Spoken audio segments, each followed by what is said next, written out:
नमस्कार and I welcome to study with Rama channel. तो आज हम लोग पढ़ने वाले हैं देशज विदेशज। हम लोग देखते हैं कि देशज शब्द क्या होते हैं और विदेशज शब्द क्या होते हैं। ये है आपका देशज। देशज होते हैं कि देशज वे शब्द हैं जिनकी व्युत्पत्ति का पता नहीं चलता है। यानी देशज कौन से शब्द होते हैं? देशज वे शब्द हैं जिनकी उत्पत्ति का कोई पता नहीं चलता है कि उनकी उत्पत्ति कहाँ से हुई है ना। ये अपने ही देश में बोलचाल से बने हैं, इसलिए इन्हें देशज कहते हैं। देशज किन्हें कहते हैं? जो अपने ही देश में बोलचाल से बने हैं, उन्हें हम देशज शब्द कहते हैं। अब यहाँ से एग्जाम में क्वेश्चन पूछा जाता है कि देशज शब्द कौन से हैं, विदेशज शब्द कौन से हैं। एक क्वेश्चन दो क्वेश्चन पूछ लिया जाता है यहाँ से। बहुत ही इंपॉर्टेंट चैप्टर है ना, देशज विदेशज। तो हम लोग देखते हैं जैसे जूता, कलाई, फुनगी। ये जो फुनगी है ना, इसको कई बार पूछा गया है। फुनगी वाला बहुत ज़्यादा इंपॉर्टेंट है। फुनगी ये देशज शब्द है। डोंगा, तेंदुआ, तेंदुआ भी पूछा गया है ना। तेंदुआ, खिचड़ी, खिचड़ी भी बहुत इंपॉर्टेंट है। खिचड़ी, फटाफट, झोला, और देखिए ओफारा, खखरा। ये सब नाम सुन के भी लग रहा होगा कि अपने देश में ही इसकी उत्पत्ति हुई होगी, क्योंकि ये खखरा, ओफारा, ये जो शब्द है ना, ये ज़्यादातर गाँव में बोले जाते हैं। तो इसलिए लोटा, तो लोटा, लोटा भी पूछा गया है ना। लोटा ये देशज शब्द है। गड़बड़ घोटाला, गड़बड़ घोटाला भी कई बार पूछा जा चुका है। गड़बड़ घोटाला ये देशज शब्द है। डिबिया, डिबिया भी बहुत इंपॉर्टेंट है ना। डिबिया, चफक, चफका, भिंडी, कचूट, करवट, पगड़ी और पैसा है ना। कटरा, अंटा, ठेठ, कटोरा, ठुमरी, डाब, चिड़िया, खिड़की और बियाना। इसमें से जो मेन मेन एकदम इम्पॉर्टेंट है, ज़्यादातर जूता लोग लेके कंफ्यूज होते हैं। लोगों को लगता है कि जूता जो है ये तो विदेशियों का देन होगी, लेकिन ऐसा नहीं है। जो जूता शब्द है ना, जूता ये देशज शब्द है, इसलिए ये वाला बहुत इंपॉर्टेंट है। जूता, कलाई, फुनगी, उसके बाद ये तेंदुआ, खिचड़ी है ना। फिर फटाफट, झोला, ओफारा, ओफारा भी पूछा जा चुका है। लोटा, गड़बड़ घोटाला, डिबिया, फिर उसके बाद इसमें से देखिए पगड़ी है ना। फिर यहाँ पे आ जाइए आप, इधर एक तो चिड़िया, खिड़की। ये इतना जो है बहुत ज़्यादा इंपॉर्टेंट है। कई बार इतने में से ही एक आध क्वेश्चन कई बार पूछा जा चुका है, इसलिए इसको आप लोग याद रखिएगा। अब हम लोग देखते हैं कि विदेशज शब्द क्या होते हैं। ये आपका विदेशज। तो विदेशज शब्द क्या होते हैं? देखिए, विदेशी भाषाओं से हिंदी भाषा में आए शब्दों को विदेशी शब्द कहते हैं। विदेशज शब्द क्या होते हैं? विदेशी भाषाओं से हिंदी भाषा में आए शब्दों को विदेशी शब्द कहते हैं। इनमें अरबी, फारसी, तुर्की, अंग्रेजी, चीनी, डच, फ्रांसीसी, पुर्तगाली आदि शब्द आते हैं, है ना।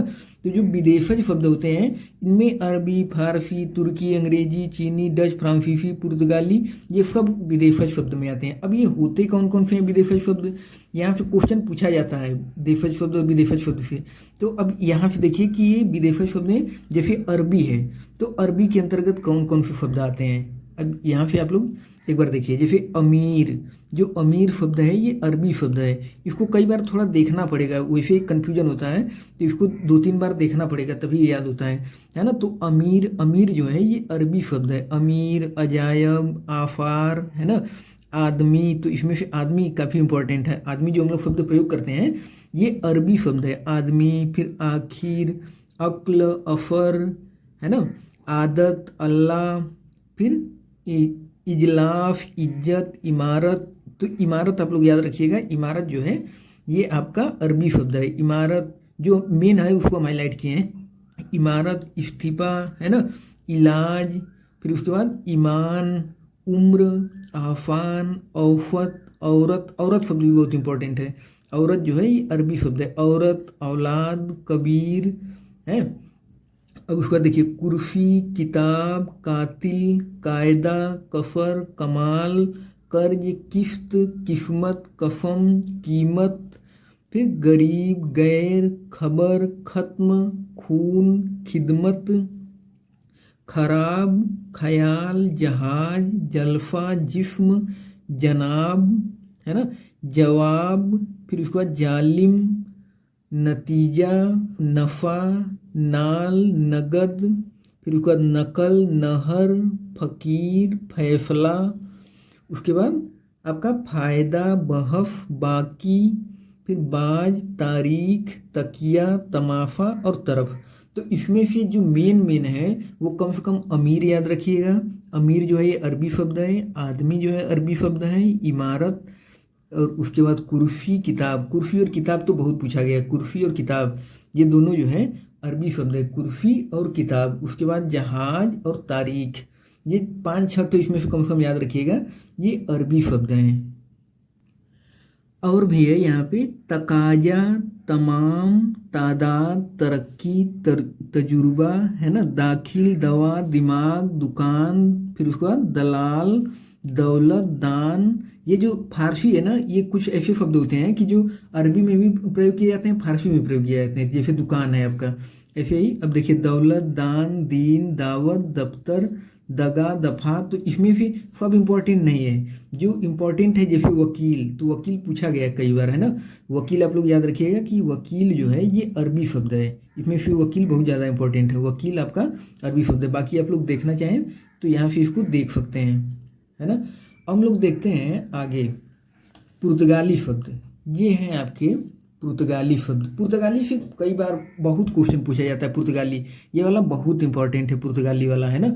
यहाँ पे देखिए जैसे गमला, गमला को तो कई बार पूछा जा चुका है। गमला, तंबाकू, काजू, काजू तो बहुत इंपॉर्टेंट है, काजू।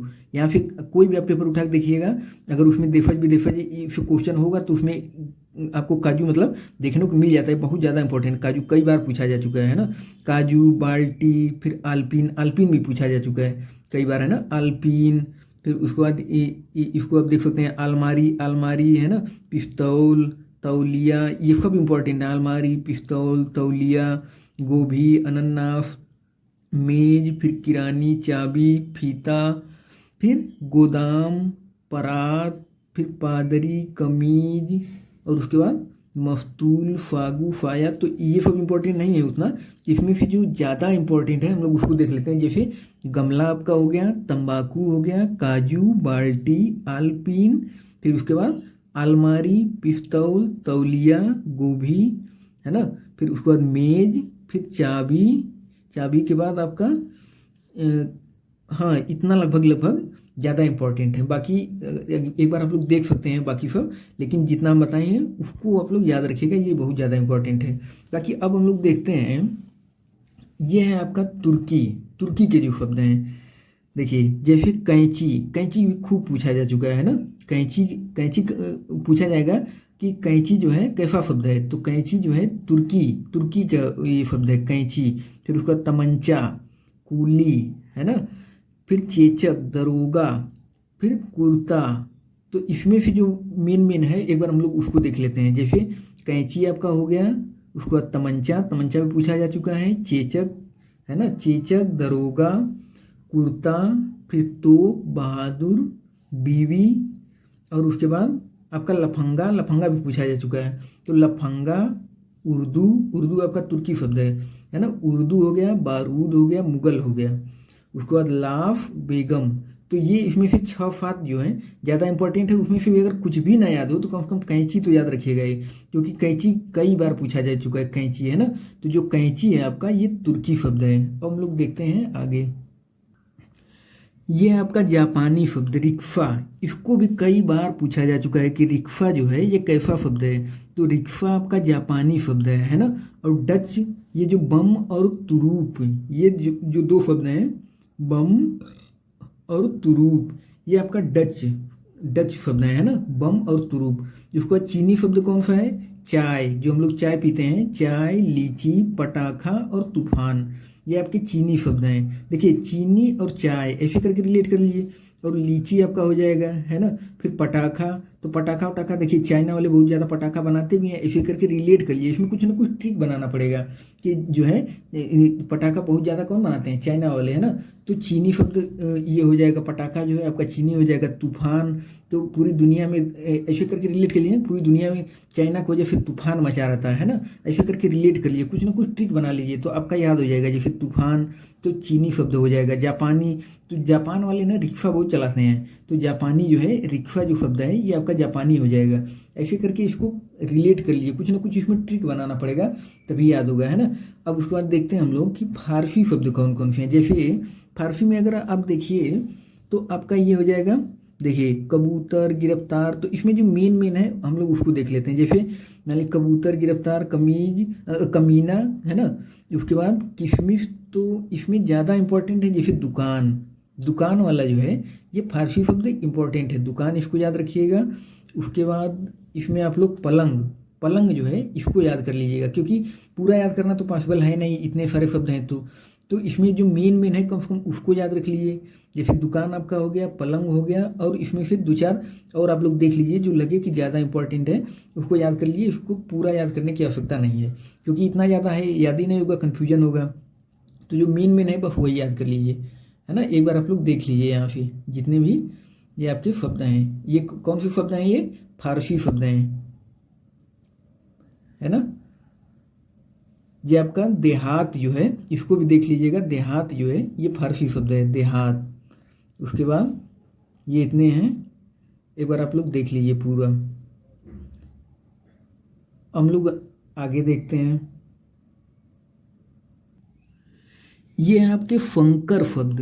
फंकर शब्द क्या होते हैं? फंकर शब्द मतलब मिश्रित, जो मिल करके बने हो। जैसे ये शब्द दो भाषाओं के शब्दों के मेल से बनते हैं। जो फंकर शब्द होते हैं ना, ये दो भाषाओं के शब्दों के मेल से बनते हैं। यानी फंकर शब्द क्या है? जो करें कि ये शब्द दो भाषाओं के शब्दों के मेल से बनते हैं। जैसे उदाहरण से आप समझिए, अरबी और हिंदी। तो अब यहाँ क्या है? अजायब घर, अजायब घर जो है, और मालगाड़ी, अजायब घर, मालगाड़ी, किताब घर, ये दो भाषाओं के शब्दों से मिलकर के बने, यानी हिंदी और आपका अरबी। ऐसे ही जैसे अखबार वाला, यहाँ से डिक्टो डिक्टो क्वेश्चन यही पूछ लिया गया है कई बार कि अजायब घर जो है ये कैसा शब्द है? अजायब घर आपका फंकर शब्द है। मालगाड़ी कैसा शब्द है? फंकर शब्द है ना। यहाँ से और भी आप उदाहरण दे सकते हैं, अरबी प्लस फारसी शब्द से भी मिलकर के बन सकते हैं, क्योंकि दो भाषाओं के अलग अलग भाषाओं के शब्द होने चाहिए। तो अरबी प्लस फारसी, जैसे आपका तहसीलदार हो गया, गोताखोर हो गया, ठीक। अंग्रेजी और हिंदी भी हो सकता है, जैसे रेलगाड़ी, है ना। तो ये अंग्रेजी और हिंदी यानी दो भाषा, अलग अलग दो भाषाओं के मेल से बनते हैं फंकर शब्द। जैसे डबल रोटी, टिकट घर, आपका अलार्म घड़ी, पुलिस चौकी, फिर उसके बाद डाक घर, फिर उसके बाद सिनेमा घर, और उसके बाद यहाँ देखिए तुर्की और हिंदी भी हो सकते हैं। यानी कि दो अलग अलग भाषा होनी चाहिए, करने का तात्पर्य बस यही है। जैसे तोप गाड़ी आपका हो गया, है ना, तोप तलवार हो गया। फिर उसके बाद जैसे हिंदी प्लस फारसी, जैसे थानेदार, तो इसमें एक एक हिंदी शब्द है और एक जो है फारसी शब्द है, तो थानेदार। फिर उसके बाद पंचायतनामा। तो इसमें से जो डिक्टो डिक्टो क्वेश्चन पूछा गया है, अजायब घर वाला पूछा गया है, मालगाड़ी पूछा गया है, फिर उसके बाद अखबार वाला भी इम्पोर्टेंट है, पूछा गया है, फिर उसके बाद रेलगाड़ी खूब पूछा गया है। तो ये 4-5 ऐसे हैं जो डिक्टो यहाँ से क्वेश्चन पूछे गए हैं, तो इसको आप लोग याद कर लीजिएगा। ये कौन से शब्द हैं? ये फंकर शब्द हैं। अब हम लोग आगे देखते हैं, ये आपके हैं रूढ़ शब्द। तो रूढ़ शब्द क्या होते हैं? ये है आपका रूढ़ शब्द। देखिए रूढ़ शब्द क्या होते हैं? रूढ़ शब्द होते हैं कि जिन शब्दों के खंड सार्थक न हों उन्हें रूढ़ शब्द कहते हैं। रूढ़ शब्द किसे कहा जाता है? जिन शब्दों के खंड सार्थक न हों उन्हें रूढ़ शब्द कहा जाता है। यानी जैसे नाक, अब इसका अगर आप खंड करेंगे ना, अलग अलग कर दिए, मान लीजिए ना अलग कर दिए, क अलग कर दिए, तो इसका कोई सार्थक खंड तो हो नहीं रहा, इसलिए रूढ़ शब्द कहलाएगा। जैसे कान, इसको आप अलग अलग अगर करेंगे, का अलग कर दिए न, तो उसका कोई सार्थक अर्थ तो निकलेगा नहीं, तो इसलिए ये रूढ़ शब्द है। जैसे नाक, कान, पेट, पीला, है ना, झट, पर, कमल, ये सब रूढ़ शब्द हैं, क्योंकि इनको अलग अलग करने पर कोई सार्थक खंड इसका नहीं बनता है। इसलिए रूढ़ शब्द क्या होगा कि जिन शब्दों के खंड सार्थक न हो उन्हें हम रूढ़ शब्द कहते हैं। अब हम लोग देखते हैं आगे कि यौगिक शब्द क्या होते हैं। ये है आपके यौगिक शब्द। देखिए यौगिक शब्द क्या होता है? यौगिक शब्द होते हैं कि जो दो शब्दों के मेल से बनते हैं। यौगिक शब्द क्या होते हैं? जो दो शब्दों के मेल से बनते हैं और जिनके खंड सार्थक होते हैं, है ना, यौगिक शब्द कहलाते हैं। यौगिक शब्द क्या होते हैं? कह रहे हैं कि जो दो शब्दों के मेल से बनते हैं और जिनके खंड सार्थक होते हैं उन्हें हम यौगिक शब्द कहते हैं। जैसे परोपकार, आग बबूला, दूध वाला, घुड़साल, फिर उसके बाद घुड़सवार, उसके बाद क्या है आपका पीलापन, फिर कतरनी, फिर छल छंद विद्यालय। तो अब देखिए पीछे मिला था फंकर शब्द। फंकर शब्द क्या था? फंकर शब्द था कि ये शब्द दो भाषाओं के शब्दों के मेल से बन रहे थे। जो फंकर शब्द थे वो दो भाषा, अलग अलग भाषाओं के मेल से बन रहे थे। लेकिन यौगिक में कहा है यानी कि जो दो शब्दों के मेल से बनते हैं, यानी इसमें दो अलग अलग भाषा जरूरी नहीं है। तो ये दोनों में डिफरेंस है ना, यौगिक में और फंकर में। तो आप देख सकते हैं उदाहरण यहाँ से। हम लोग आगे देखते हैं। ये आपका योग रूढ़ शब्द। योग रूढ़ शब्द क्या होता है? ऐसे यौगिक शब्द जो अपने सामान्य अर्थ छोड़ विशेष अर्थ बताने लगे, तब वे क्या कहलाते हैं? योग रूढ़ कहलाते हैं। योग रूढ़ क्या होते हैं? कह रहे हैं कि ऐसे यौगिक शब्द जो अपने सामान्य अर्थ छोड़ विशेष अर्थ बताने लगे, तब वे क्या कहलाते हैं? तब वे योग रूढ़ कहलाते हैं। जैसे आपका दफानन। अब दफानन कहेंगे तो दफानन का मतलब क्या होगा? रावण। तो ये तीसरा अर्थ बताने लगे, यानी कि जो बहुब्रीहि समास होता है ना, बहुब्रीहि वाला तीसरा उसका अर्थ निकलता है। तो यहाँ पे दफानन आपका जितने बहुब्रीहि समास हैं वो इसी में आ जाएंगे, योग रूढ़ में आ जाएंगे। लंबोदर। लंबोदर किसे कहा जाता है? गणेश भगवान है ना, तो लंबोदर। गिरिधर है ना, गिरिधर मतलब कृष्ण भगवान हो जाएंगे। गोपाल। फिर उसके बाद पंकज। पंकज मतलब क्या होता है? कमल। कमल पर्यायवाची है, तो इसका अलग अर्थ निकल रहा है, जलज, जलद। चतुर्मुख। चतुर्मुख मतलब ब्रह्मा जी है ना। चक्रपाणी। चक्रपाणी किसे कहा जाता है? चक्र धारण करने वाले, यानी कि विष्णु भगवान हो जाएंगे है ना। तो इस तरीके से आपका क्या हो जाएगा?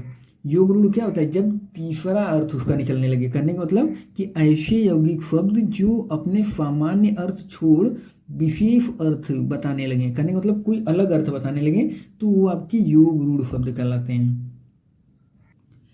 अब यहाँ से आप लोग देख सकते हैं, ये आपका पूछा गया है कि खिड़की किस प्रकार का शब्द है। अभी हम लोग को मिला था ना, तो हम बता रहे थे कि खिड़की आपका देशज शब्द है। अभी हम लोग किए हैं पीछे है ना, तो पूछा गया है देखिए कि खिड़की किस प्रकार का शब्द है? देशज शब्द है। कपूर। कपूर जो है आपका तद्भव शब्द होता है, इसका तत्सम कर्पूर होता है। ये जो हम तत्सम तद्भव पढ़ाएं उसमें हम बताएं इसको है ना। कपूर। कपूर आपका तद्भव शब्द है, इसका तत्सम कर्पूर होता है। उसके बाद देखिए यहाँ पे आपका भी पूछा गया है कि निम्नलिखित में कौन सा शब्द देशज है? लोटा। अभी हम लोग पीछे कर ही चुके हैं इसको, लोटा वाला है ना, इसको देखिए पूछा गया है। फिर उसके बाद कह रहे हैं कि कौन सा शब्द देशज नहीं है, तो इसमें कौन सा देशज नहीं है? अब अभी हम देखिए पगड़ी हम बता चुके हैं, ढिबरी बता चुके हैं है ना। पगड़ी, ढिबरी, ढोर ये देशज शब्द हैं, लेकिन जो पुष्कर है आपका ये देशज नहीं है। अब देखिए जैसे विभावरी। विभावरी किस प्रकार का शब्द है? तो ये तो आपका हो जाएगा तत्सम तद्भव में है, ये आपका तत्सम शब्द है विभावरी। ये पर्यायवाची है। किसकी पर्यायवाची आप लोग बताइए कमेंट करके है ना, विभावरी किसकी पर्यायवाची है। उसके बाद देखिए आपका कह रहे हैं कि नीचे दिए गए विकल्पों में से तद्भव शब्द, तो ये तो मुँह, इस पर चांद बिंदी लगी है तो ये तो आपका तद्भव हो जाएगा। फिर उसके बाद देखिए कह रहे हैं कि जिन शब्दों की उत्पत्ति का पता नहीं चलता उन्हें क्या कहा जाता है? जिन शब्दों की उत्पत्ति का पता नहीं चलता उन्हें क्या कहा जाता है? उन्हें देशज शब्द कहा जाता है। जिन शब्दों की उत्पत्ति का कोई पता नहीं चलता उन्हें देशज शब्द कहा जाता है। ये तो हम लोग कर ही चुके हैं पीछे, अब इतना तो आप लोग जान ही चुके होंगे इतना पढ़ने के बाद कि देशज क्या होते हैं। अब देखिए अब फंकर शब्द क्या होते हैं आप लोग बताइए एक बार। फंकर हम लोग अभी बताएं ना। देखिए फिर उसके बाद करें कि वकील किस भाषा का शब्द है। अभी हम आप लोग बता रहे थे कि वकील जो है इसको याद कर लीजिए। वकील किस भाषा का है? अरबी। अभी मिला था है ना। तो वकील जो है आपका ये अरबी भाषा का शब्द है, वकील। फिर उसके बाद कह रहे हैं वानर। वानर का तद्भव रूप क्या होगा? वानर का बंदर हो जाएगा तद्भव। दर्शन। दर्शन का तद्भव रूप क्या होगा? दर्शन का आपका दर्शन होता है। ये तत्सम तद्भव हम लोग पीछे पढ़े हैं, उस चैप्टर का है ये, लेकिन इसमें कहीं कहीं देशज भी दिया ना, इसलिए हम इसको करवा रहे थे। देखिए कह रहे हैं कि अपील। अपील शब्द है, तो अपील कैसा शब्द है? अपील आपका विदेशज शब्द है। हालांकि अपील उसमें रहा होगा, पूरा ढूंढना पड़ेगा, लेकिन इसको आप लोग याद कर लिए कि अपील जो है ना ये आपका विदेशज शब्द है, अपील। मगही। मगही बहुत इंपॉर्टेंट है, मगही शब्द है, इसको देखिए मगही बहुत इंपॉर्टेंट है, इसको आप लोग याद रखिएगा। मगही। मगही कैसा शब्द है? ये आपका तद्भव शब्द है, इसको कई बार पूछा जा चुका है। मगही इंपॉर्टेंट है ना, मगही। अब यहाँ देखिए ये वाला लोटा, अभी मिला था ना लोटा। लोटा कह रहे हैं कि लोटा शब्द कैसा है? तो लोटा आपका देशज शब्द है। अभी पीछे हम लोग कर ही चुके हैं इसको। लोटा कैसा शब्द है? आपका देशज शब्द है। फिर उसके बाद देखिए इसमें तत्सम तद्भव है। कह रहे हैं कि निम्न में निम्न में कौन सा शब्द तुर्की भाषा का है? करें कि कौन सा शब्द तुर्की भाषा का है? अब इसको आप लोग बताइए, इसमें तुर्की भाषा कौन सा है? कैंची। इसको हम कई बार इसको इसीलिए हम कहें कि इसको आप लोग याद रख लीजिए, चाहे कुछ भी याद हो या ना हो, लेकिन कैंची कम से कम याद रखिए कि कैंची जो है ये तुर्की भाषा का शब्द है, कैंची, है ना। उसके बाद और भी आप लोग देख सकते हैं, देखिए करें कि उत्पत्ति, करें उत्पत्ति के आधार पर शब्दों के 4 भेद हैं, है ना। करें कि निम्नलिखित में से कौन सा भेद गलत है, यानी कौन सा भेद इसमें से नहीं होता है। तो उत्पत्ति के आधार पर आपका यौगिक नहीं होगा। उत्पत्ति के आधार पर देखिए, जो यौगिक शब्द होते हैं, यौगिक तो वो शब्द होते हैं ना जो 2 शब्दों के मेल से बनते हैं। तो जब ये 2 शब्दों के मेल से बन रहे हैं तो फिर ये कहाँ से हो जाएंगे, है ना। कह रहे हैं उत्पत्ति के आधार पर। तो उत्पत्ति के आधार पर कैसे हो जाएगा, क्योंकि यौगिक तो वो शब्द होते हैं जो 2 शब्दों के मेल से बनते हैं, है ना। 2 शब्दों के मेल से बनते हैं वो यौगिक होते हैं, इसलिए ये नहीं होगा। उसके बाद और भी अगर आप लोग देखना चाहें तो यहाँ से देख सकते हैं, ये तत्सम तद्भव का है। तो कुल मिलाकर के यहाँ से क्वेश्चन पूछा जाता है, ये काफ़ी इम्पोर्टेंट था। तो मिलते हैं हम लोग अब अगले वीडियो में। धन्यवाद।